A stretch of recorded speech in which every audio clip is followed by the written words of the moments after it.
আজকে ঠান্ডা কম আর কি, ওই যে ম্যানর পার্কে আছে।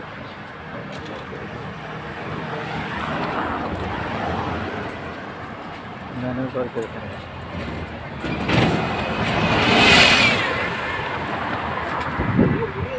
মসজিদ থেকে পিছনে মসজিদ আছে, মসজিদ থেকে নামাজ পড়ে দেবে। আর ওখানে একটা শপ আছে, ওই শপে যাবো।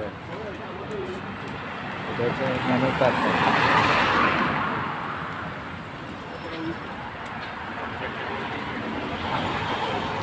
এই যে এটা হচ্ছে এখানে এই যে মসজিদ আর কি, এই যে শাহজালাল মসজিদ আছে, সুন্দর জায়গা আর কি। মুসল্লিরা নামাজ পড়ে বের হচ্ছে।